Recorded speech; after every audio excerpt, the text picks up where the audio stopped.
Today, we are thrilled to have Dr. Werner Antweiler, an associate professor from Sauder School of Business at UBC and a leading voice in environmental and energy economics. Werner, who earned his PhD in economics from the University of Toronto, has been part of UBC since 1996, back when parking was probably $2 a day. He not only teaches courses on environmental economics and international business, but is also deeply involved in research. His work focuses on important topics like cross-border electricity trade, grid-scale electricity storage, and the dynamics of electricity markets. His contributions extend to his popular blog, where he delves into issues surrounding electric vehicles, or EVs as we like to call them, EV charging, and the Canadian electricity landscape. In today's episode, we're going to cover three vital topics: government-imposed mandate for zero-emission vehicles, the complexities of charging those vehicles, and the challenges facing power authorities like BC Hydro. Werner, thank you for coming on Coastal Front today. Well, thank you very much for having me on Coastal Front. I look forward to talking to you. Okay. Well, let's just dive right into the very first hot topic for us right now. On October 24th, 2023, the BC NDP government accelerated their mandate for light-duty zero-emission vehicle sales. So just to clarify, for layman's terms, light-duty vehicles is basically all passenger cars in the market.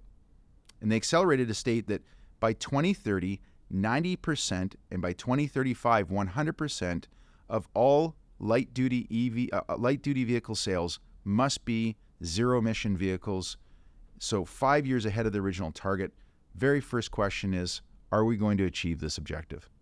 Well, that's a very good question. We're looking at Norway, where 9 out of 10 cars already are electric vehicles. So it is doable in principle, but we are facing significant challenges.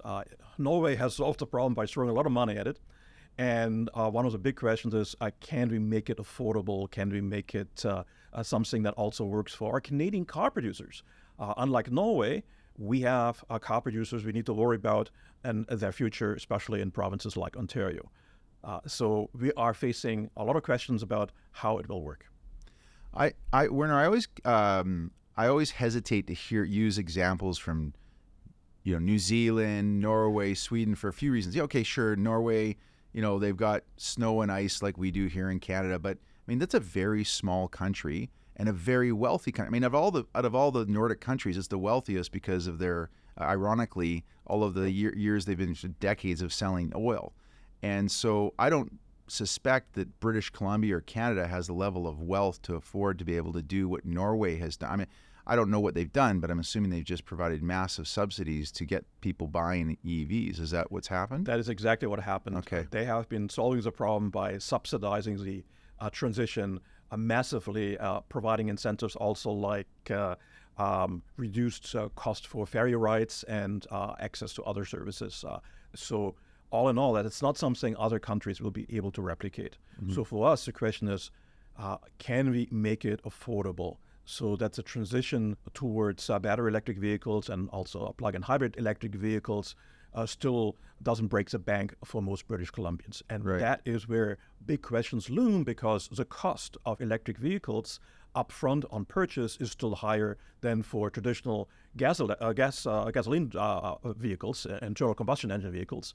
But we're saving some money down the road by using electricity instead of gasoline. For every kilometer you drive, the cost of gasoline is 4 times higher than that of electricity. Right. So that is a trade-off, and that is something that computes for some vehicles, but not for others, and not right. for everyone. Yeah.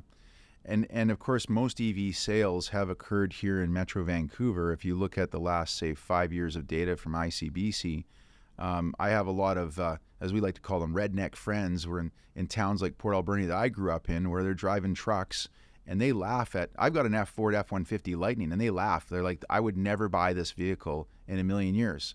As soon as they've got to have put a payload on that thing, they got to, pull some kind of weight, especially if I've got family up in the Caribou.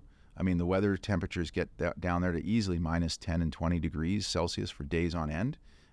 These batteries just don't last. And so what I'm very perplexed by is, man, I love the idea from an environmental standpoint of converting our entire fleet of, light duty vehicles in BC to zero emissions.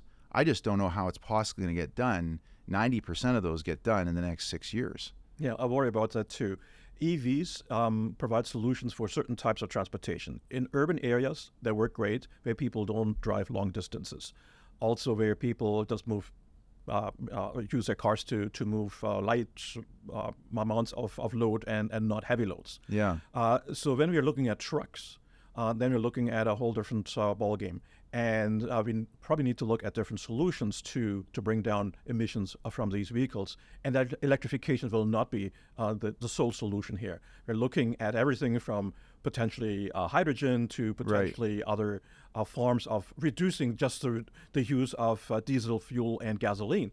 And that is actually something that is going to be sufficient if we can reduce the use of fuel and make these vehicles better. That will actually get us already half the way to where we need to be.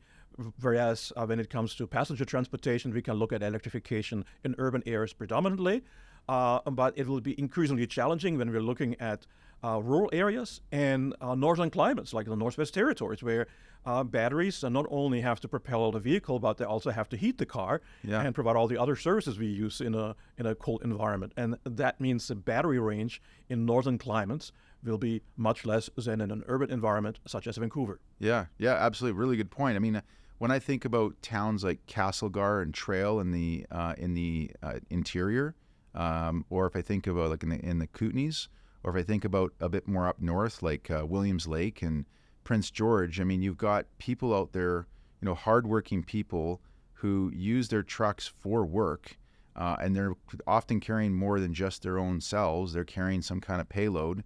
You've got low temperatures, and especially in the Kootenays, you've also got hills. I mean, I know from driving my own truck, I mean, as soon as you add in, I mean, my range says, 500 kilometers. Well, that looks really good as long as I'm driving in the city. As soon as you add hills, cold temperatures, and a payload, I mean, the batteries just don't last. And I think to myself, like, what are these folks going to do in 6 years when the government says, oh, sorry, pal, your old truck that you've had for the last 15 years, you're going to have to turn that over. You're going to have to buy yourself an electric truck. I mean, I just don't know how this is going to work. And never mind that, you've got Ford right now announcing they've actually cut back on their production of the Ford F-150 Lightning because it came out hot out of the starting blocks when everybody wanted to be on the lineup to get one. But now because of the cost, I mean, these are over $100,000 for a basic F-150 truck. I just don't know how this turns around. Yeah, I think you're pointing to a couple of very important issues here. Number one is the cost.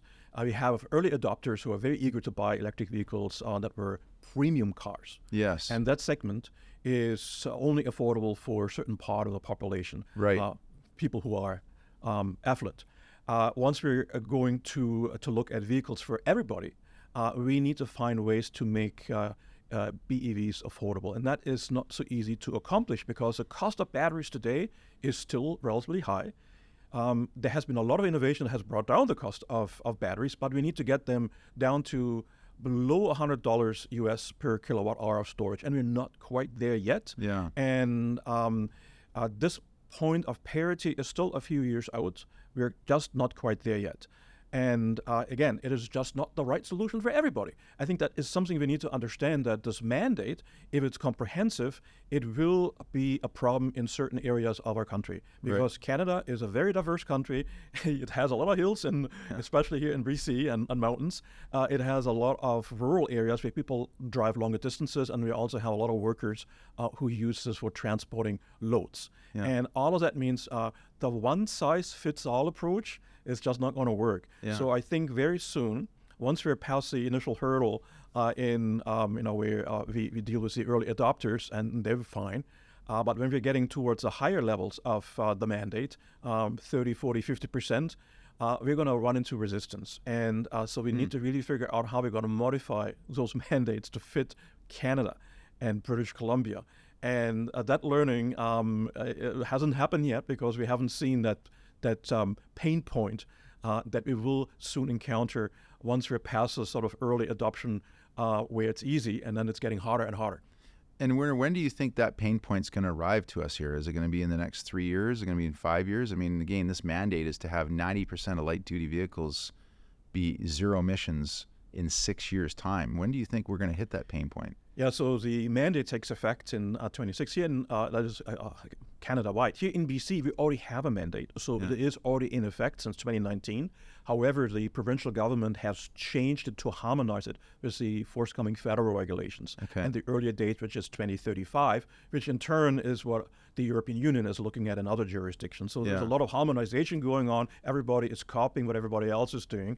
But what's missing clearly is customizing it to local needs, and really trying to figure out what do we do when we reach those pain points where throwing money at the problem becomes not a solution anymore because it's too expensive. When we subsidize the early adopters, and we're looking at a segment now that is like a small percentage of the vehicles. Here in BC, we see about 20% in the last quarter where we have seen the uptick for BEVs and plug-in hybrids. So just to clarify that, sorry, Werner, just to clarify that stat. So in the last quarter, we're just for folks that know, we're filming here in late January of 2024. So the last quarter of 2023, 20% of light duty sales, new sales, were EVs, including plug-in hybrids. Okay, and that was the highest number we have seen. And there is a little bit of seasonal variation in there. But even if it's generally, when you look at different parts of the province, it's all concentrated in urban areas, here in Metro Vancouver in particular, and it's much lower everywhere else. So it clearly shows us that it works in urban areas because of the range that people feel comfortable driving electrically, but it doesn't quite work in the interior, in the parts of the country that has different needs. And so this is where we see the pain threshold already. And it won't be 5 or 6 years from now where we see this pain threshold. It is already there. It's already there. It is something where people feel not ready to make that switch because of range anxiety, because of the high cost of these vehicles, and especially when we're looking at the income distribution. You see a lot of affluent households in Metro Vancouver. The average level of affluence in other parts of the province is quite different. So we already see the pain threshold today. Yeah, that's a really good point. You know, to think about your comment of the diversity of Canada, you know, when you look at EV sales, of course, this in 2023, there were the highest amount of zero emission or EV sales was taking place in Quebec and BC. You know, not surprisingly, the two main provinces, Manitoba, I guess, would be the third, but these two main provinces generate most of their electricity through hydroelectricity. So they have low cost electricity rates, and historically have always been big adopters on the sort of environmental stance on things. When you look at Saskatchewan, for example, I mean, the EV sales are nearly zero, and there's no hills. But these are, you talked about long distances, and these are truck driving people. And I think to myself, like if I talk to an average farmer who has to drive, you know, long distances with a payload in Saskatchewan and said, look, I'll give you an F-150 Lightning for free, which, you know, logically we couldn't afford to do that for every farmer in the country. I'm pretty sure they'd still say no, because I don't think money is the only challenge here. I mean, there's literally an issue of like, this truck can only drive a short distance in minus 30-degree weather. Like if you're trying to pull like a couple thousand pounds of payload, even if it's as flat as Saskatchewan is, and you just want to drive from one rural town to another, unless you're having EV charging locations that are, you know, level 3s, and at that I would say, well, why would a farmer want to do that? That's precisely the problem. Whereas it may work in the cities in Saskatchewan, it will not work in most of the rural areas. So we have a huge challenge actually transitioning towards lower greenhouse gas emissions from transportation in those areas. We may need to look at other solutions, and electrification isn't the only game in town. I think down the road there are other solutions that are developing. Here in BC, we have a company that's developing dual fuel solutions where you can switch from diesel to hydrogen.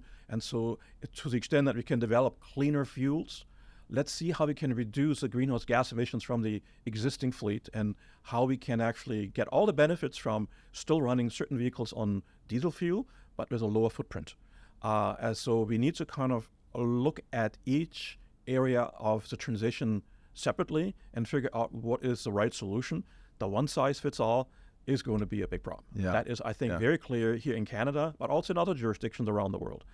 Plus, in Saskatchewan, the electricity is not all that clean. They're actually using a lot of coal. So the transition from an ordinary internal combustion engine vehicle to an electric vehicle means the environmental improvement isn't all that large, simply because the electricity isn't clean. So whereas here in BC and in Quebec and in Manitoba, well, we have clean hydro. That's easy, but that's not true everywhere. Yeah, if you look at, say, a province like New Brunswick or Nova Scotia, I think New Brunswick still generates something like 60% of its electricity from burning coal. So I've often asked that question of like, well, how environmentally friendly is this electric vehicle? If to power it, you still need to burn coal in order to be able to power up your vehicle. You know, one of the other things that I'm interested to get your thoughts on, Werner, one of our former guests on Coastal Front came on about a year ago. His name's Joe Lowry, and he's a world famous lithium mining expert. So he consults with the world's largest lithium mining operators around the world. And has a very good, he's like yourself, he's an economist by trade, and he has a very good take on the sort of supply-demand the supply-demand scenario for lithium, which is a core piece of EVs. And you've mentioned these other solutions such as fuel cells and hydrogen, but I'm going to continue to focus on EVs just because that's where the market seems to be today. And he highlighted in our podcast how the rate at which the demand for lithium is far outpacing the supply chain of it, the supply of lithium, and it's largely being driven, of course, in China. And so I'm curious. I mean, when we talk about the cost of these vehicles, I don't know how the costs go down. I mean, the steering wheels and the doors and the windows, they cost the same, right? Because they're all the same, you know, on a shell, the shell of the vehicle is the same. The difference is you pull out all the combustion engine parts and you put in instead electronic parts. And we also had another guest, Keith Neumeyer, who's heavily involved in the silver mining space, and he's got a deep knowledge as well as in copper mining. He's like, you know, these vehicles are full of copper, some silver, and of course lithium. And with these commodity prices continuing to rise, I just don't know how you get cost how the costs start to come down. Yeah. And I think that is some basic economics of supply and demand. Yeah. The International Energy Agency has forecasted that transition towards electric mobility would actually scale up mining by an order of magnitude, 10 times in some instances, even 40 times more than what we're producing today. Where is this all going to come from? Yeah. And quickly.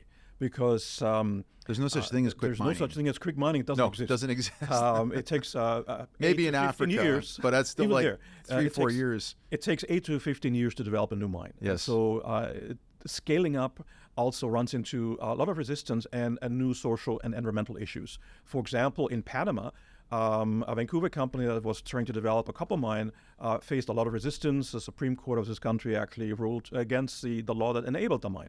So this mine isn't going to go ahead anytime soon. There are problems with indigenous communities around the world, not only here in BC, where their rights have been neglected and marginalized, and where they're trying to reclaim their ancestral right to the land.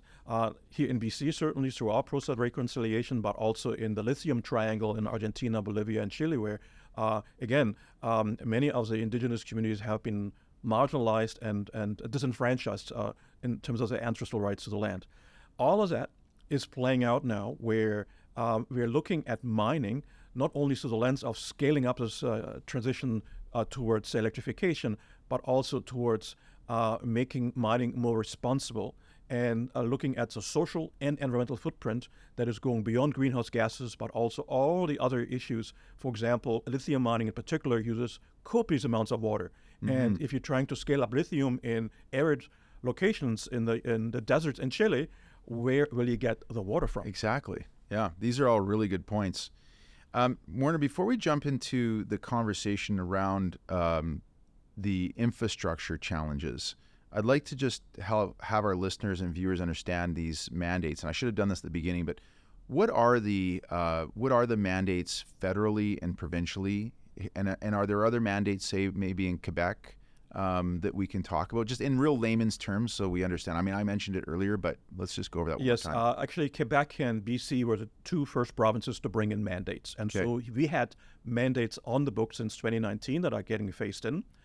And which is also the reason why many of the car manufacturers have been shifting cars towards these two provinces and basically crediting sales towards fulfilling the mandate. Right. The federal mandate. And just to be clear, the mandate, it's being kind of obligated onto the car dealers, right? Like the car manufacturers, not the consumers. I mean, that's right. Of course, the effect on costs could be felt by consumers when eventually the constraint becomes binding. Today, it's not. But down the road, if the constraint for the ZEV mandate becomes binding, then every sale of an internal combustion engine vehicle will face a penalty, which under the federal rule will be $20,000. $20,000. So Werner, if I want to buy a just sort of standard Toyota Camry V4 vehicle, doesn't burn a lot of gasoline, but because it is an internal combustion engine, you're telling me that if, like, say, Toyota doesn't meet these mandates, there's going to be a penalty as a buyer. It's going to cost me $20,000 more? Not for each buyer, but for the fleet overall. So the manufacturer will face this penalty for each additional vehicle that is above that quota. Oh, so I if they're see. selling 1,000 vehicles that are allowed by the quota, and then in total they sell 1,100 vehicles, then for the extra 100, they will pay the $20,000. How they That's a crazy flatten number. that across all the sales, so it will not be the $20,000, but it will be a number that they will have to pass on to consumers. So hypothetically, let's just walk through what this would look like, because I didn't realize this. So that cost either gets absorbed by the consumer, it either gets absorbed by the company selling the cars, or they just stop selling vehicles. I mean, I would walk. I mean, if I was a company like Toyota or Ford, I'd be like, okay, you know what? There's many other markets to sell to instead of just British Columbia. So what do you anticipate is going to happen there? Because $20,000 per vehicle, that's a huge number. Now, the manufacturers will try to adjust to that by incentivizing the sales of electric vehicles to meet the quota and disincentivizing the sales of internal combustion engine vehicles. So there is going to be some internal cross-subsidization that's going on to actually meet the quota, and then the rest is an optimization that takes place fleet-wide for the manufacturer. And in particular, if the sales in, say, Saskatchewan are lagging behind, whereas in Vancouver, the sales are still doing okay, they will try to shift where the market is strong for EVs. So we're going to see also a regional separation of the markets to accommodate that transition, meeting the quotas, because the quota is nationwide, at least. Oh, this is a federal quota. A federal one. Yeah. Oh, fascinating. And so to the extent that but is it federal, or is it broken down by province, or is it just a straight, like, as long as, if it's a federal mandate, as long as, say, let's use Ford. I mean, because I like the Ford F-150 just because there's a gas version and there's the Lightning version. So as long as enough Lightnings are sold in Vancouver, does that mean they can still sell as many? They can still sell just the real gas ones in the prairies? That's the basic idea, is that it's a fleet-wide for the manufacturer responsibility. It's not a responsibility that is separated by province. Okay. And so in that sense, reshuffling will be happening for the manufacturer. That gives them some more flexibility to make those adjustments. But at the same time, it will probably mean that the market will divide, where it's strong for EVs will be urban areas, the big metropolitan areas from Toronto to Montreal to Vancouver, but even Calgary. But it will look very different in other parts of the country. And as far as cost of these vehicles, I mean, it seems to me like if there's an incentive to discount the EVs and also a penalty to increase the cost of the combustion engines, it seems to me like, there's only a certain limit you can be able to ask a truck driver in Saskatchewan to buy their trucks for. So would you start seeing these same trucks selling in Vancouver, the combustion engine trucks, like the old F-150s, selling at a high premium? I think we would see some of the costs getting passed on no matter where, simply because they need to meet the quota overall. So there will be some adjustment, but there's also arbitrage between different markets. You can buy a truck somewhere else and drive it here. Right. And so there are limitations as to how far certain price discrimination would work because of the possibility of arbitrage. That said, I do think that meeting the mandate will run into these challenges down the road, simply because of the resistance in a number of areas to adopt vehicles that are not the right choice for the conditions. And so one big question that is looming over this mandate is, will it persist over time? We may see changes in government. We may Right. see changes in seeing where problems arise, where governments say, okay, this is just not working. We may need to modify it. We may need to allow more plug-in hybrids. We may need to allow other solutions to qualify. And this adjustment, this learning process is certainly going to take place. Whether the mandate will survive, say, a change in government remains to be seen. Yeah. But the one thing is certainly true about the mandate, it delivers, right? So if you actually force this, you will see a change in terms of emissions, because it's for every electric vehicle that's sold, you see there is a well-documented switch you get from not driving the same amount of miles with an internal combustion engine vehicle. And with some variation across provinces because of the different types of electricity generation. But that said, it's a relatively sure way to make a reduction happen for greenhouse gases. Yeah. But at a cost, and the cost could be very substantial. As I said, it will be a significantly higher cost for and a proportion for low-income households and for rural areas because of the different needs.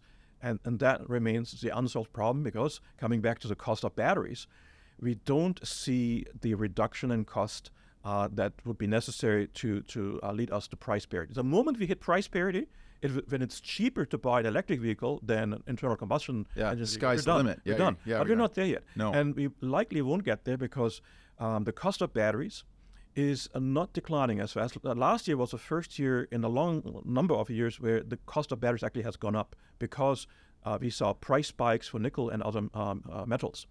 And as we're scaling up the production of electric vehicles, everybody is scrambling to build batteries. Not only this factory space that they're developing in Ontario and elsewhere in the world, but also in terms of the supply chain for the minerals. Yeah. And here is a bottleneck. The kind of materials that are used in lithium-ion batteries today, nickel, manganese, cobalt, they're in short supply in many instances. So manufacturers are already looking at alternatives in terms of chemistry. There's lithium phosphate that is being developed by some battery manufacturers. It's slightly less efficient, but potentially cheaper. Down the road, we may be looking at yet other alternatives. This is going to be a very fine trade-off between finding some metals and minerals that are affordable and that are still sufficiently efficient to use them for the electrification of mobility. When it comes to, say, battery storage for the electrical grid, that's a different question. We don't care about efficiency in terms of the weight or the volume. We only care about that it's cheap, because we can use up as much space as we like. And here we're looking at very interesting alternatives. We're looking at sodium-ion batteries. We're looking at various types of iron oxide batteries. There are many interesting alternatives that will probably develop in the next 5 to 10 years. But for cars, we're still at this point where we need something that is really compact and efficient and has high energy density to put into our cars. Today, electric vehicles are already heavier than comparable internal combustion engine vehicles, and that means every extra kilogram of weight is something you have to accelerate and brake, and that means you need more power. So that is also one of the challenges. We need the energy density at the same time as finding a low-cost solution. Yeah. That is a holy grail of battery technology. Right, it is, yeah. If someone comes up with that, maybe Elon Musk, I mean, he's going to become a trillionaire. Werner, going back to the subsidies and not subsidies, but the mandates. So the mandate you talked about, the federal one, just to tie in, again, in layman's terms, the provincial one, 90% of all vehicle sales, light duty vehicle sales need to be zero emissions by 2030 and 100% by 2035. Is there any kind of nuances between the federal mandate and this provincial mandate here in BC that we should think about? So the effort by the provincial government is to harmonize with the federal mandate, so there's no discrepancy. Okay. We had a different system here in BC originally, where there was a point system, 4 points for an electric vehicle with some differentiation by the range, and a somewhat different calculation for plug-in hybrids. Now, the federal system is somewhat simpler, and it will also align with the United States. And here, harmonization is really the key, because the markets are relatively integrated across the border.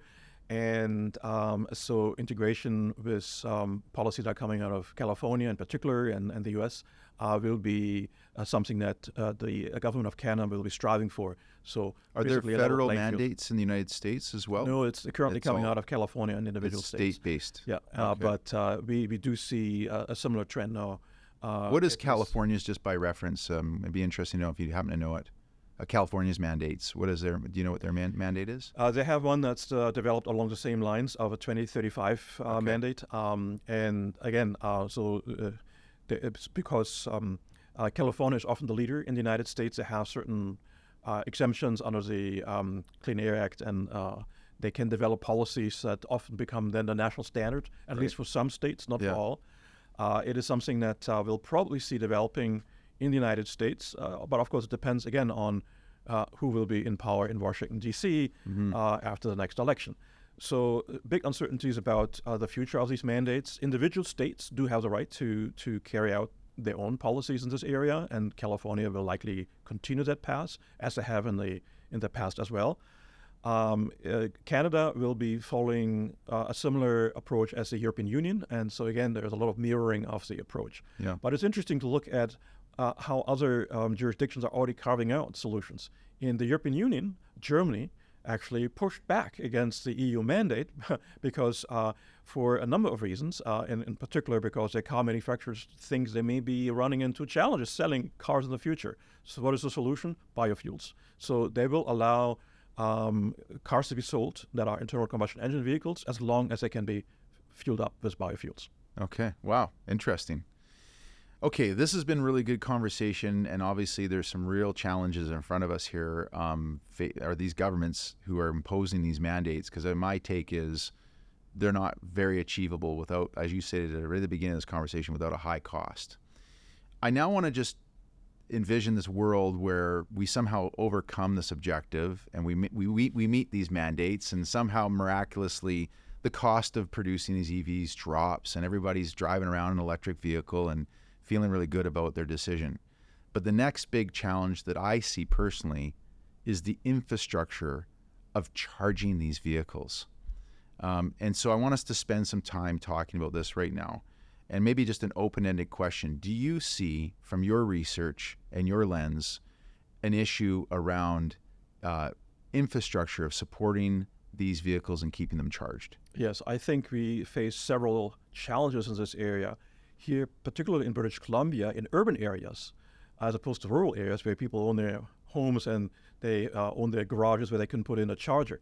In many places here in British Columbia, and especially in the low mainland, we have people living as tenants where putting in a charger in their parking space in a multi-unit residential building where the landlord decides what can be put in is a significant hurdle. The same is true in stratas. I happen to live in a strata. I happen to drive a plug-in hybrid electric vehicle, and I had to go through the loops and hoops to actually get a charger installed in my parkade.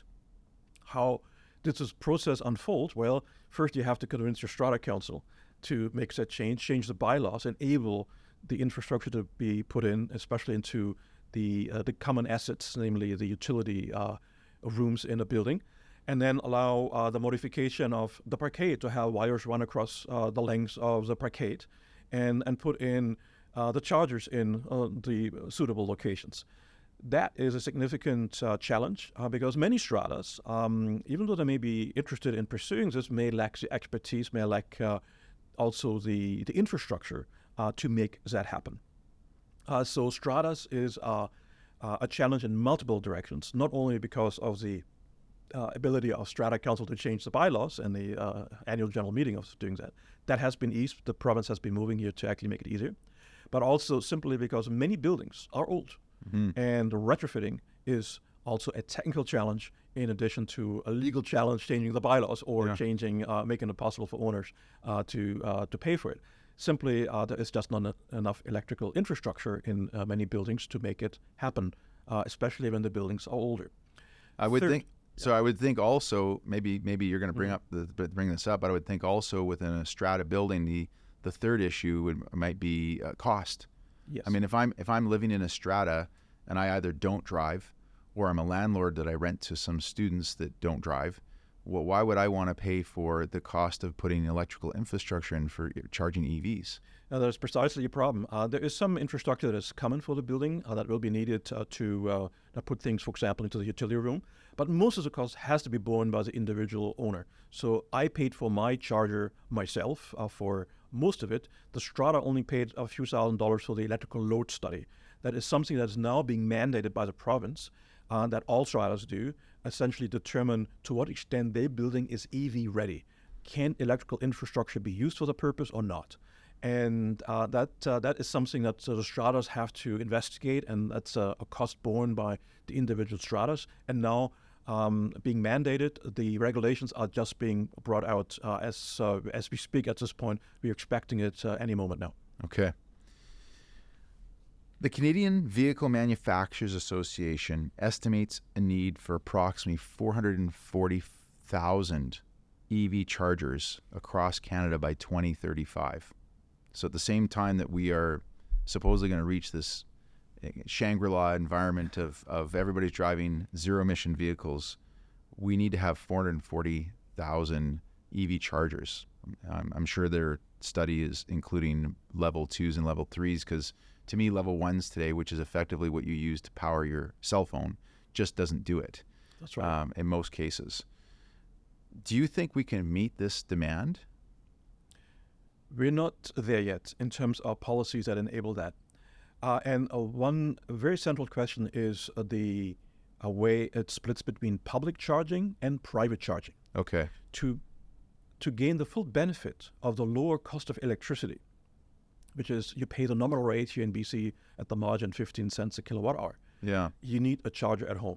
You have the upfront cost of the charger, but then forever you charge at the nominal rate. Yeah. If you use a public charger from one of the networks, or even BC Hydro, you pay by the minute or the hour. And the rates, when you divide it by the kilowatt hours, is significantly higher than what you would pay at home. What's it ranging right now? It depends North of on the 35 type cents? of charger. I've actually calculated for my own use of various networks that I've been using, where I pay by the minute. And you pay roughly double to, in some cases, even 3 times as much as you would pay when you charge at home. Uh-huh. So the kilowatt hour isn't 15 cents a kilowatt hour, but more like 30 to 40. Right. If you use some of the fast chargers, the level 3 chargers that BC Hydro has, again, they at this point charge by the minute and the hour. It comes down to roughly twice as much as you would pay for charging at home. Mm-hmm. But of course, they amortize the cost of the infrastructure. So they roll in the cost of the chargers into the higher price. Yes. So of course, that is true for your charger at home too. But if you have a parkade at home, it may be more expensive. It's in a strata or a multi-unit residential building. If you have a charger in your garage at home in a single family home, it's quite cheap. It's Yes. like $600, $800. Yeah. And then it amortizes really quite quickly. Mm-hmm. Now, of course, we're going to get into BC Hydro, so I'll save that question. But I do want to talk about the rising demand for electricity as people convert from internal combustion engines to EVs, but also going to electric heat pump systems to heat and cool your homes. So we'll get back into that in a minute. But you mentioned about these public charging services like BC Hydro. I'm going to highlight a few other names like ChargePoint, Hypercharge, and Blink, which are all publicly traded companies. So you can see how they're performing both their share price as well as their financial statements. We follow this quite closely, and we've just been seeing a general negative stock trend. These stock prices are all going down, and it makes sense because these companies are racking up massive losses. I mean, these companies... And these are large-scale operators. These are not even small startups like our company. So I'm curious to get your thoughts on what happens when you have these rates that are 3 and 4 times the cost of charging at home when you go to a public charging location, and even at that rate, these companies can't make a profit. I mean, they seem to have to almost if you look at ChargePoint, Flow's another one. They're not publicly traded company, but ChargePoint's a massive company. And they still haven't reached sort of break even. So, any thoughts about how this can't carry on forever? I mean, these investors just won't invest in a company that can't turn a profit. That's right. The business model is very fragile for a number of reasons. One is that there is uncertainty about the charging standard. For example, many of the networks have been using J-plugs, level 2 chargers. Now there's an emerging trend to converge on the Tesla standard of charging. The big manufacturers sort of agreed that it's not going to be CCS combo, but the Tesla standard for the fast chargers. So where the chargers will be down the road is a question about technology as well. And so you can basically settle the wrong horse. And so there's significant technology risk that you're trying to develop one type of infrastructure and then it all shifts and it's a different one. So, and then you have to retrofit everything. Plus, of course, the stocks for the publicly traded companies like ChargePoint have been dismal also because it's a very capital-intensive business. They have been borrowing money. Interest rates are high, so they're getting all the adversity from the market as utilities generally face right now in a high-interest environment. So in that sense, the business model remains fragile. And if most people charge at home, we need not that many public chargers. And so that is another question. Where will consumers end up to gain the full benefit of the convenience of charging? You do this overnight. You come home, you plug in your car. That's what I do for my own car. I come home, I plug in my car and forget about it until the next day. And I don't have to go and find a public charger and sit there for half an hour until my car is filled up. So convenience as well as cost are both important factors. And that basically points to where people will be able to, they will want to charge at home. Mm-hmm. And only where they cannot or where they're traveling and driving longer distances will we need fast chargers and a broader charging infrastructure. And it really also depends on what kind of battery you have. How large is your battery? If you have a big battery and you can always charge at home, of course. Yeah, sure. If you need to go and charge while you're traveling, especially driving on the highway longer distances, then are we going to see charging networks focusing on those points where you can make money? And that is along high-density travel routes. Yeah. But not necessarily everywhere across urban areas.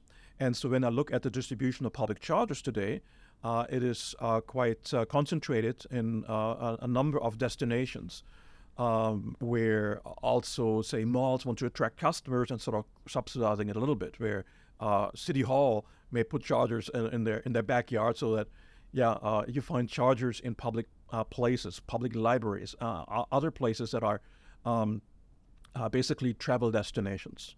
But it won't be everywhere.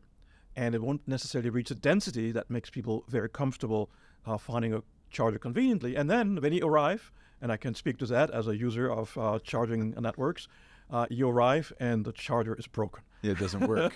The little clip and the J-plug that makes you connect to my car, if the clip is broken, the charger won't work. And so you run into that problem as well. Yeah, sure. These are all really good points. I see the market, there's three types of charging needs as far as I see. I break it down to three simple scenarios. Scenario one is the one you just described. A home-based user living in a semi-detached or detached home. They've got a garage. They've got their own charger in their home.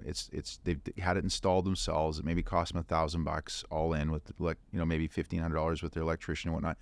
And now they're set, right? They plug in at nighttime. They don't have really, and they're driving largely around the city. They don't have any real range anxiety. They don't have any material cost concerns because they're actually they're saving a lot of money, as you said at the beginning of our conversation, compared to internal combustion engine. They're charging at 14 to 15 cents per kilowatt, far cheaper than what the same equivalent vehicle would cost buying gasoline, even if gas prices get down to like $1.20 a liter, which I don't think we're ever going to see again. So that's the scenario one. That market, I think, is solved for. The problem is that's not the only need. The second market, which you talked about earlier, are the urban residents that live in common buildings where there's multiple people. You've got a tower with 20 or 30 stories, and there's like 100 people living in that building. What do you do? Do you now have? I know Vancouver has this mandate, I think, since 2018. Requires all new developments to have electrical outlets at every one of these charging locations, but they're just level ones. They're level two to be precise. Oh, they're level twos. Yeah. Oh, at every single parking stall. That's right. So there are 208 volt rather than 110 volt outlets. Oh, okay. Okay, so all new buildings then are solved for.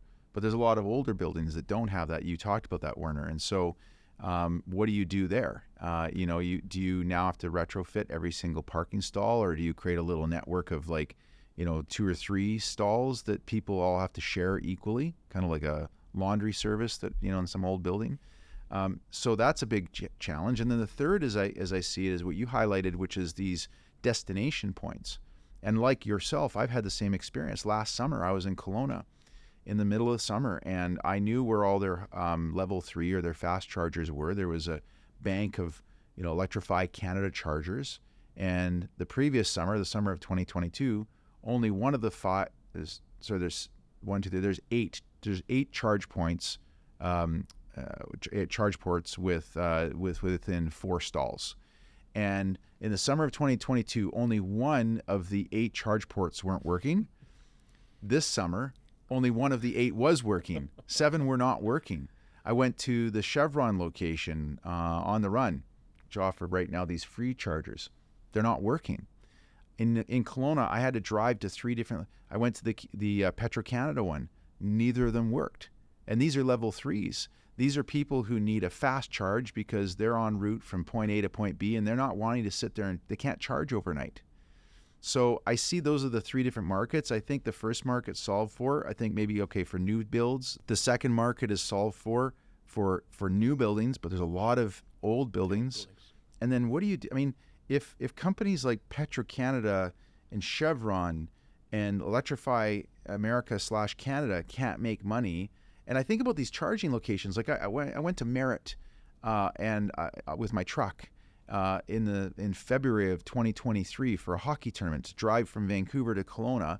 We had to stop there, and it was easy because there's nobody else driving there.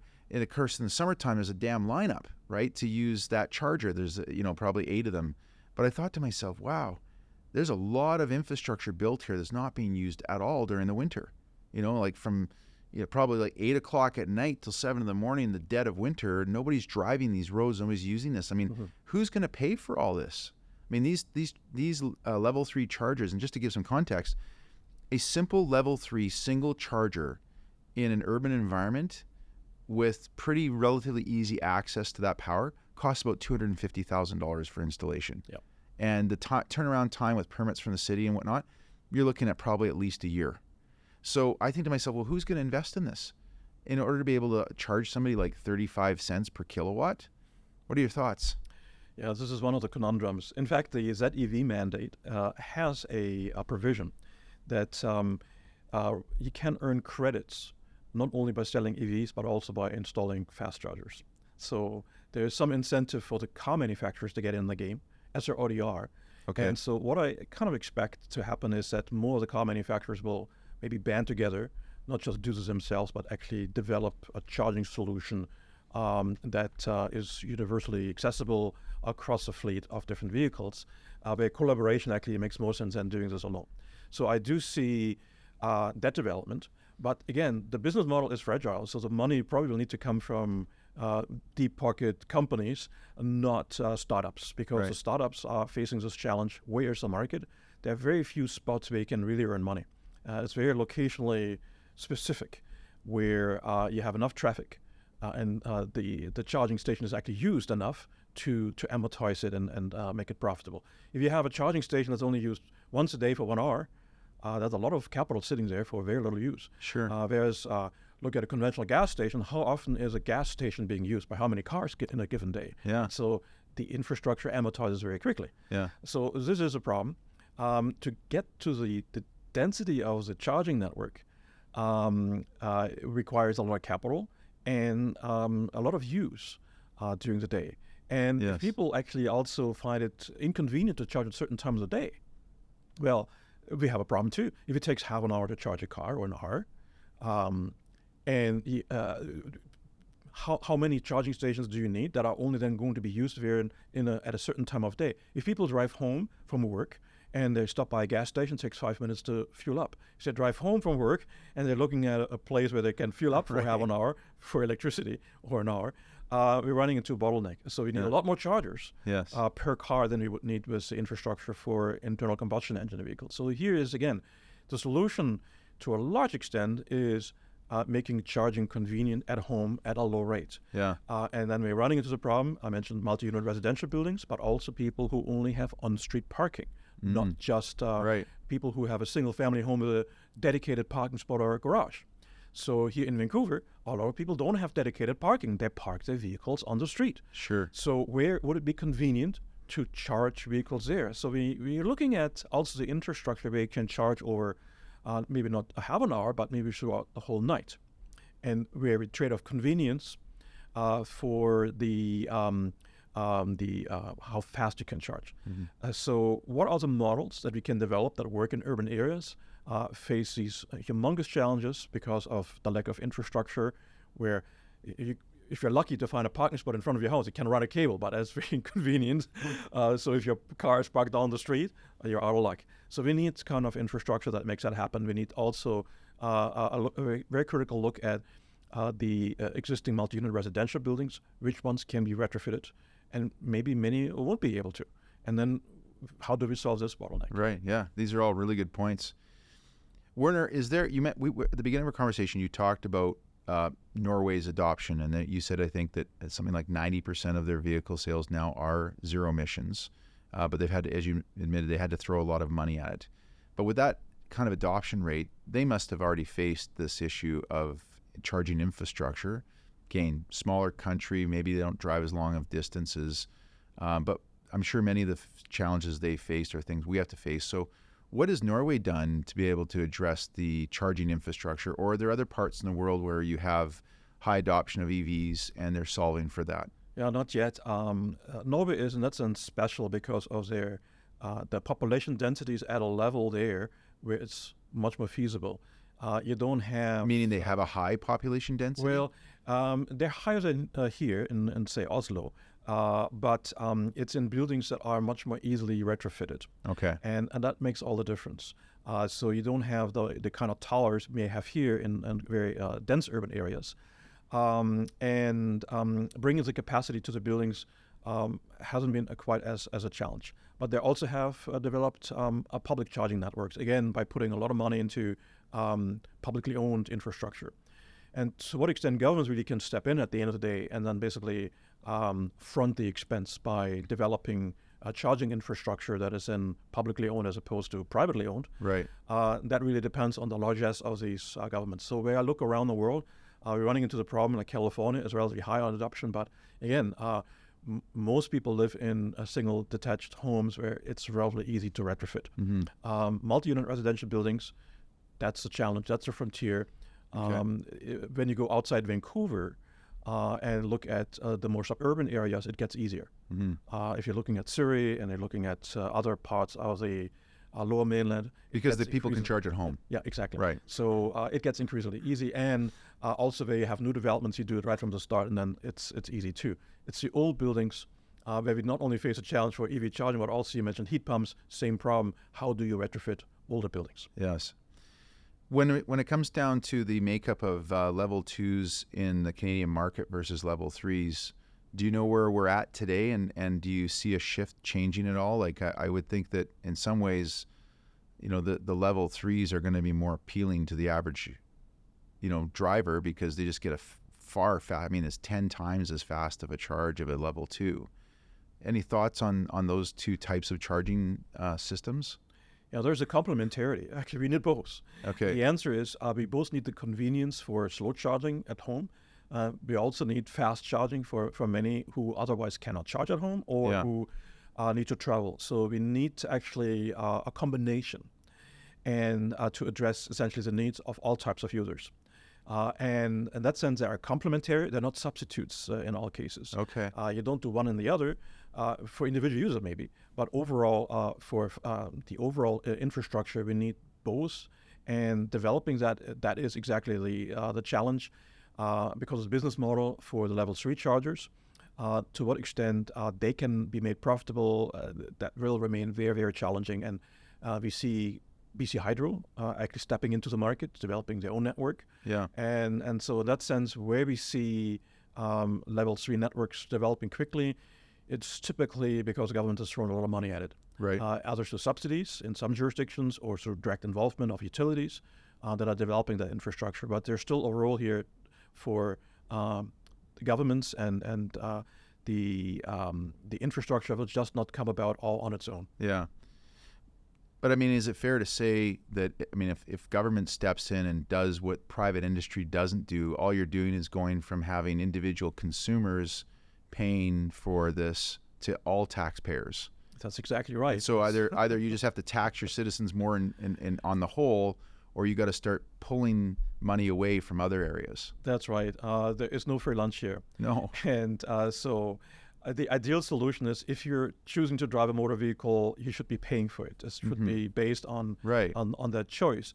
If you're subsidizing it, then the money comes from government overall. And that means you're short on money in funding healthcare and what have you not. So there's a trade-off to be had, and governments need to be very mindful of where these resources come from, what they can realistically do, and where the limitations are, and where they need to get the cost back to motorists. Yeah, sure. Okay, well, this is a good segue into this conversation around the last conversation, which is around electrical grid and supply, because I think we've, at this point, my view is, and you seem to have supported it through some of your comments, we have some real, I like your term, pain points in front of us with respect to meeting these government-led mandates to switching to zero-emission vehicles. And even if we get there, we have more pain around how do we build out a, what I call the last mile, which is like, the actual charge points where people will charge their vehicles. But in order to get electricity to those homes and to those multi-residential buildings and to those destination points, you have to have a utility system that's in place that's going to be able to supply that. Now, here in BC, of course, we have a government-owned monopoly called BC Hydro. And we've spent a lot of time talking to senior people at BC Hydro. I remember about 18 months ago, we talked to them about their level 3 chargers that they were rolling out.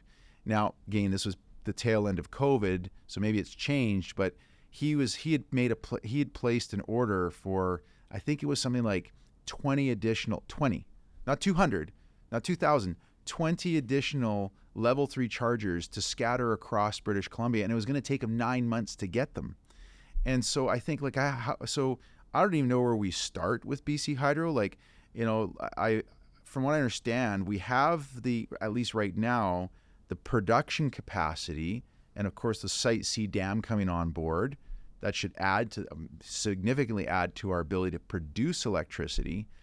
But then there's also the distribution. And from what I understand, the biggest challenge, the biggest sort of bottleneck for hydro today is Metro Vancouver. It's that kind of final... The last mile. The last mile, yeah. So the last mile, maybe the chargers are like the last centimeter, right? So can you talk maybe a bit, Werner, about your view of, and we'll focus largely on BC, but if you want to take this across Canada or globally, but I'd like to talk about BC and is BC Hydro truly prepared for this massive need for power distribution across our province?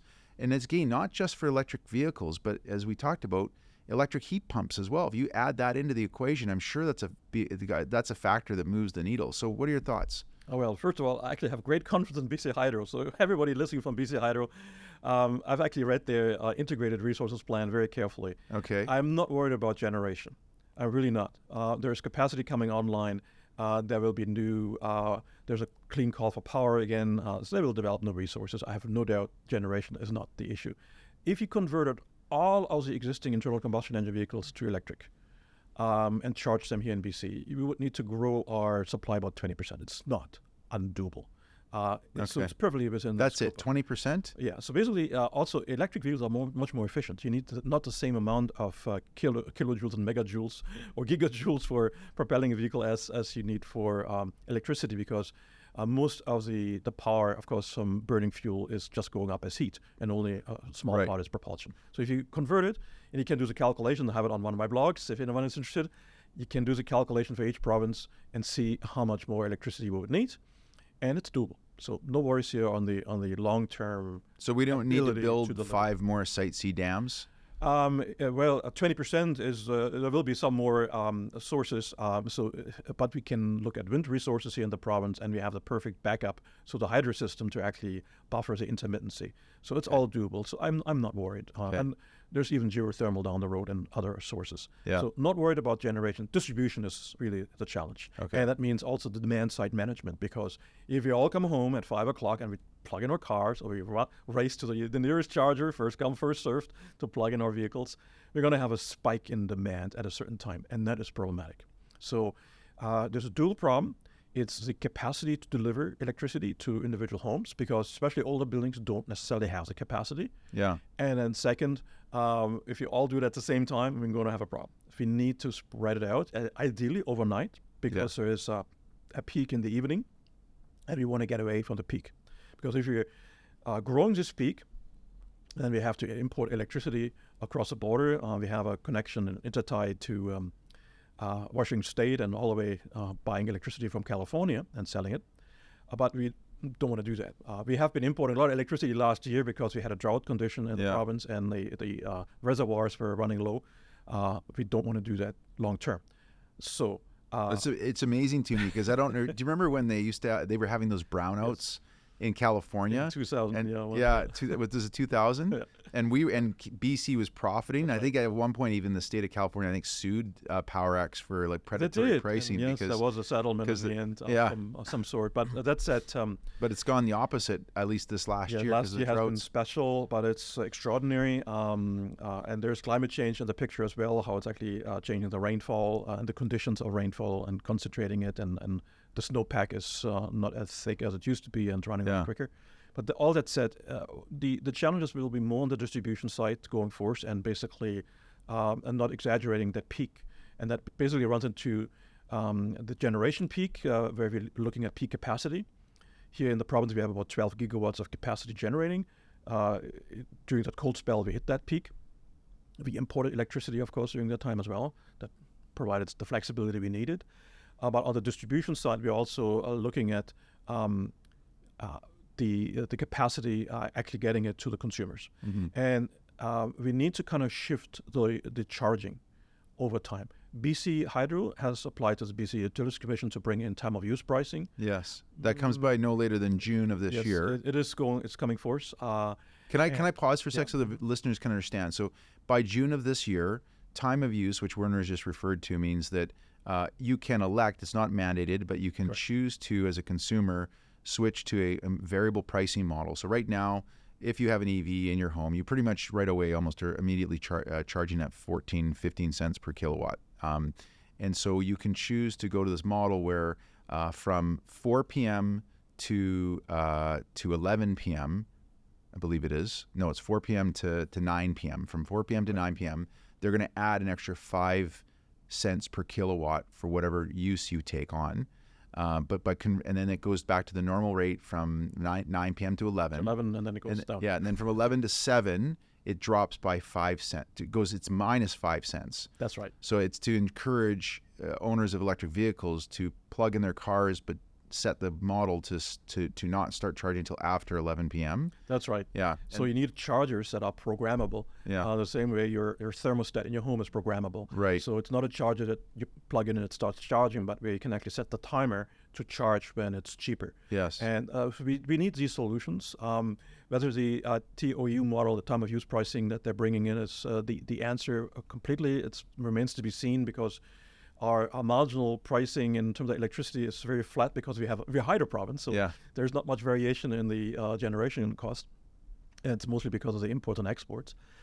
So their margin of variation is actually quite small. So what you're saying effectively is that this is coming in not because there's a big variance in the price of electricity. It's actually more to blend out to smooth out the load that's happening on the network. It's a dual effect, essentially.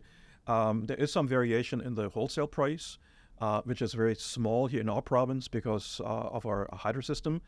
And so the marginal cost of generating electricity varies not as much as, say, in Ontario. Okay. And so where time of use pricing is not even varied in a way where you have an ultra version of time of use pricing that gets you a really low rate during the night. Here in BC, that's not quite needed because we have that flexibility. But the problem is then at the last mile when you're running into the capacity constraints for individual homes or multi-unit residential buildings. For example, when we put in chargers into our strata building, we've now maxed out the power supply for the building. So if everybody charges at the same time, then our energy management systems coming in, they reduce the power, they cut the power actually through not the timing, but kind of mechanically to make sure that we are prioritizing. Yeah, the building gets power first. The building and not the charger. Yeah. And you're talking about your building as an example? That's my building, yes. But how many chargers are in your building? We are a 61-unit building, 25 chargers, and that maxes out the power supply already. Okay. I mean, that's a pretty high adoption rate, which is impressive to have 25 out of the 60. But I guess that means that anybody else new that shows up wants to have a charger. They're out of luck now. Yeah. So we are looking at options for the next generation, and there are some solutions because we have one circuit left that is for the strata itself, not for the individual homes. Right now, my own charger is connected to my own meter. Yeah. But in the future, we're also looking at stratas that actually connect to the strata circuits. And that means there needs to be an intermediary for the billing and the metering, and that adds a new layer of complexity for the next generation of chargers. Right. I mean, I think from my observation, it would make sense that, in multi-residential buildings, it seems like overkill to have every single parking stall have its own level 2 charger. I mean, it's a large cost to build all that infrastructure. And even if the building can take it on, and even if the power management can be there, versus say having a couple of visitor stalls that are converted to EV charging only. But then of course you now have the challenge of people want to be able to charge whenever they want to, and you've got 4 residents that have EVs but only 2 parking stalls, and they're all at 20%. It's like, well, who gets to access first, right? Yeah, it's a real conundrum. Yes, actually, but multiplexing is a solution. So that's basically load sharing. Yeah. So if you have a limited supply to building, share it equally among the people who are plugged in, and then prioritize, of course, the electricity for the individual units.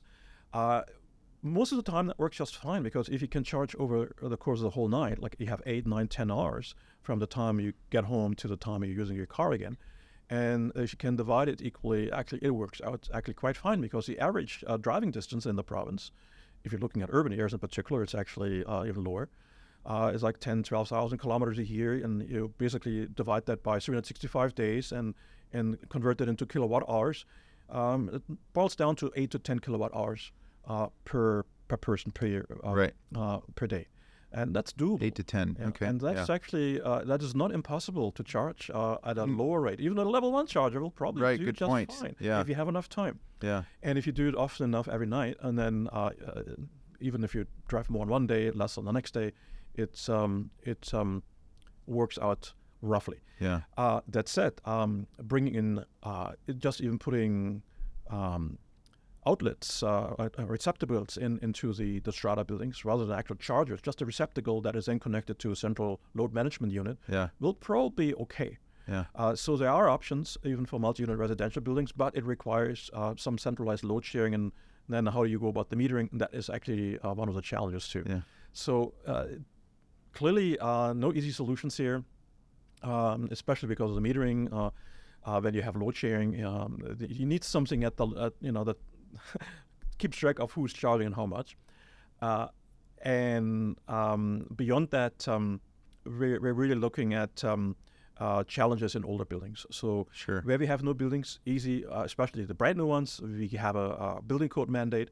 The ones that are not quite as old, the last 15, 20 years, they often have enough capacity because they often use electricity for heating. If you can convert to heat pumps, we're freeing up capacity too. Yeah. And so here, heat pumps actually can provide some of the answers too, because if you're using baseboard heaters and you're converting to heat pumps, you're straining the grid less. You're reducing the electric load because you're getting most of the heat not from the electric power supply and the resistor, but you're getting the heat from the ambient air, or if it's a ground source heat pump, the ground. Oh, I see. And so it reduces the strain on the grid. So that's in. So electric heat pumps actually are helping alleviate demands on the system as long as anytime they're replacing a traditional baseboard heater. That's right. If they're displacing, of course, natural gas, where we get the benefits for the greenhouse gas reductions.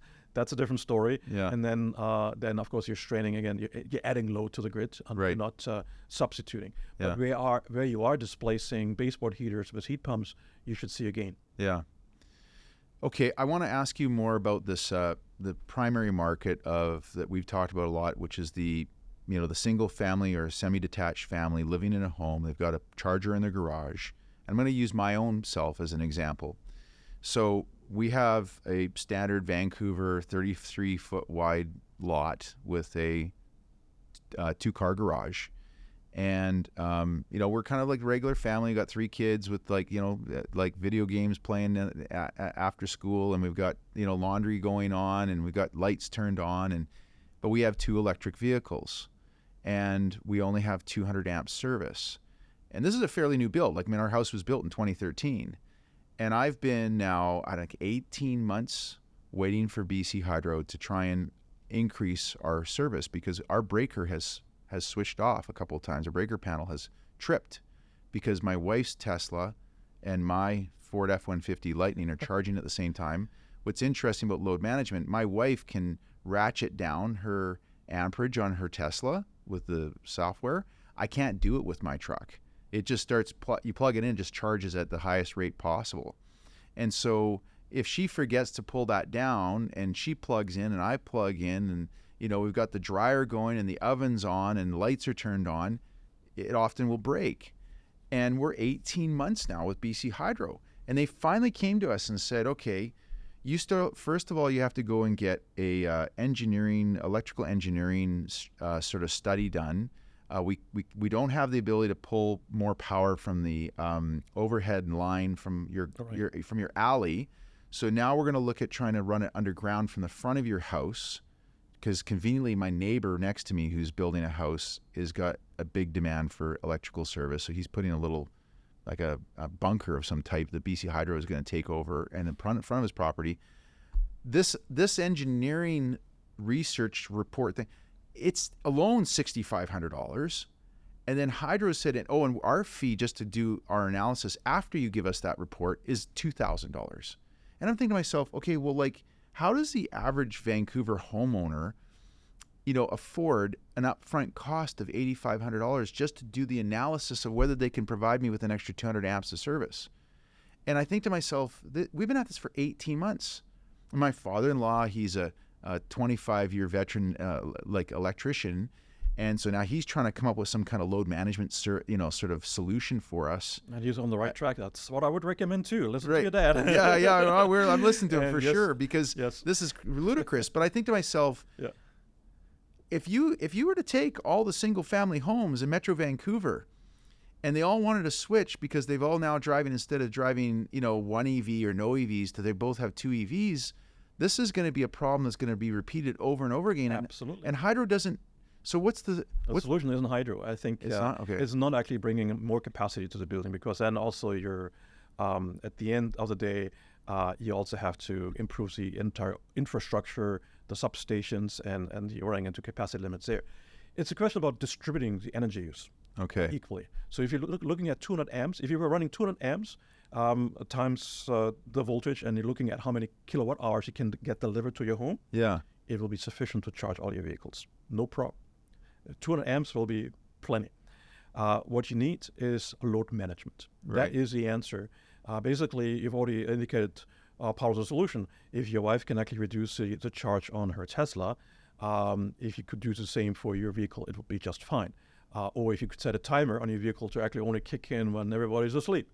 Right. So essentially, the solution is the same as I have for my own unit. It's an energy management system that basically says, okay, if you're using all the power now to run the dryer and the washer and the TV too, but mostly heating and the dryer stack that would be using a lot of electricity, and saying, okay, if you're trying to charge at the same time, it won't allow the charger to actually use all the power that it can.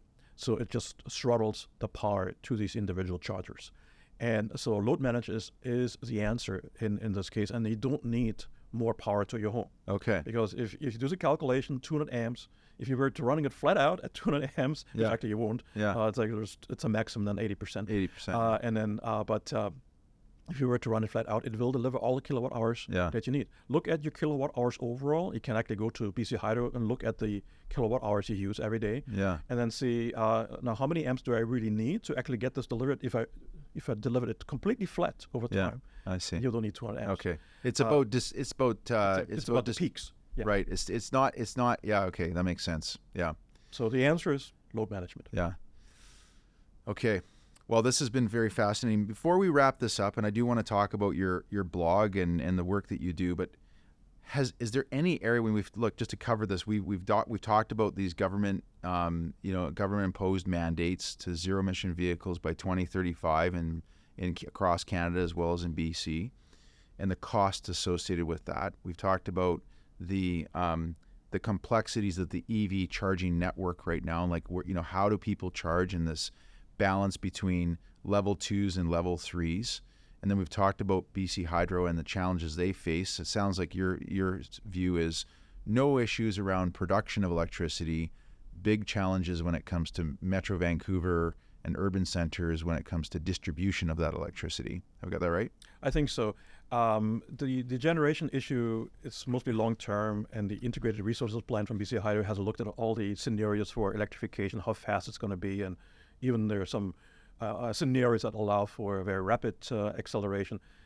I don't see a problem here. It's really the distribution and coming back to the magic word here, load management. Yeah. That will be necessary, and that involves multiple kind of policy interventions. One is time of use pricing, Yes. at least on an optional opt-in kind of basis here for different households, or using technological solutions like a load management unit and energy management system that will be needed in many homes. They will add another $1,000 typically to the bill, Yeah. but it's not $6,000 or $8,000. Right. So that is something that is doable, and electricians will be able to install quite readily without a load study or modifying the supply to the homes. So the distribution is really where I see the bottleneck. It's really getting the electricity into your cars at that last mile, so Yeah. to speak, in your homes, in the destinations or at the destination that you're traveling to. And that will be the challenge here, building out infrastructure. Okay. And it's not the generation, it is the charging infrastructure that will Yeah. be the bottleneck. Okay. So my question for you is going back to our very beginning of our conversation. You, as an economist and professor, a lot of your studies is looking at policies and seeing where they work in some jurisdictions in the world and where they might not. Is there anything that if David Eby were listening to this, or Justin Trudeau, or potentially Pierre Poilievre if he becomes the next prime minister, if they're listening to this show, which hopefully they are, and they're hearing us talk, and you've got a great idea, maybe one that you're just taking from another jurisdiction in the world, China, Norway, is there anything that we haven't adopted here in BC or Canada that would be a great, simple, policy by our government that would help to alleviate some of these pain points that we've talked about? Well, governments actually have been looking at all these things that are happening around the world. And in fact, governments here in Canada have been actually quite proactive in looking at the policy space. But it's just not one policy alone that is needed. Yeah. There's no magic bullet here. Whether it's the electrification, we need batteries, better battery and cheaper battery technology. That is innovation coming from businesses. BC Hydro is looking at generation, is looking at distribution, is looking at pricing. So all of the above is really the answer.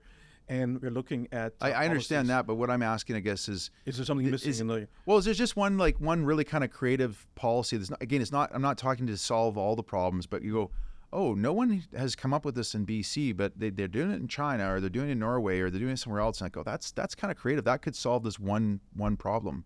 Unfortunately not. No. If there was this magic bullet, I would be advocating it. I would be standing here or sitting here and would be saying, well, we haven't done X and we all need to do X. But it's just not that easy because we're looking at different solutions in different places. What I would be calling for politicians is to look at what do we learn? What is the data telling us to do? Okay. It's not the one-size-fits-all policy. We need some flexibility, especially for the ZEV mandate. Right. Full disclosure, I'm driving a plug-in hybrid. So I basically sit right between the option of 90% of the time I'm driving on electricity, and that's just fine. And for the few times when I'm going on a longer trip or I'm running out of battery, I can go and switch to gasoline. And it doesn't require a big battery. It's a small battery. So in that sense, The scaling up may well mean that in many places in Canada, we're not looking at a full battery electric vehicle, but maybe plug-in hybrids or other solutions. So one size fits all, no good. Let's look at where it takes us. But most importantly is developing infrastructure. Where I see the bottleneck now is not the EV adoption alone in urban areas, it's computing already because of the lower cost of electricity if you can get the full benefit of charging at home. So the life cycle cost of ownership is actually getting us where we need to be at to parity or below, even though the upfront cost is still higher. But we are looking at the bottlenecks with the infrastructure. The charging is the big challenge. And here, there isn't a single policy that does it all, because again, whether you live in a multi-unit residential building or a strata or one with a landlord, different policies are needed. Right. The province of BC has made it easier for stratas to look at their potential by mandating a study, by lowering the threshold for the annual general meeting to change the bylaws if it concerns electric vehicles. So all of these are steps in the right direction. And it's just not one, magic bullet that solves it all. It's little steps. Yeah. And then looking at, where are the bottlenecks big? Where do we need to find solutions? It also means municipalities have to get in on the game, because if you have only on-street parking, now how can we get electricity to people who have their cars parked on the street as opposed to in a parkade, or as opposed to one where they can only drive 10 kilometers to find the next fast charger. Yeah. So we need the solutions that make it affordable and convenient. These are the two recipes. Yeah. Make it affordable and convenient. That's good. To charge. Yeah. And then we're going to see a lot of progress. Yeah. Great summary for this. You have a blog that you write.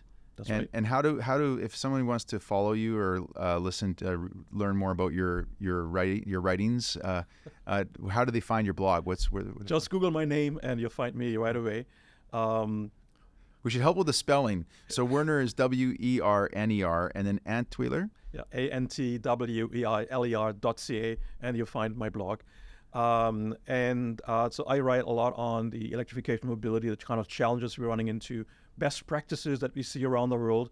The problems we have is the ZEV mandate, what it will mean for our manufacturers. So we're facing the challenge that the largest manufacturer of electric vehicles today is in China. It's BYD. Yes. And we are looking at the real significant challenge that manufacturers elsewhere in the world may usurp the leadership in this race for electrification, and will come out with vehicles that are cheaper and more affordable than what our Canadian and American manufacturers are able to produce at this point. The European Union is already embroiled in this. The imports from China are surging. They're looking at various countermeasures, in fact, countervailing duties, to intervene. So there are significant problems also for the manufacturers here, developing the models and the solutions that are affordable. And if it doesn't sell, if the EVs are sitting on the lot and they don't sell, we have a problem. Right. And the manufacturers are going to have a problem if they face the ZEV mandate at the same time. They need to invest in solutions, making batteries cheaper, and that is just a supply chain issue now because of all the issues we talked about. Yes. Yeah. Well, this is a fascinating market. I'm sure you get lots of interested students at Sauder School of Business coming to your class to learn about your views and observations and studies. Werner Antweiler, you are an associate professor at the Sauder School of Business at UBC. This has been a great conversation. Thank you for coming in today, and it'd be nice to have you come back in a couple of years, and we'll kind of revisit and see, definitely before 2035, to see how we're doing. And appreciate your time today. Thank you for coming. For sure. Let's do that, and thank you for having me on the program. Yeah, thank you.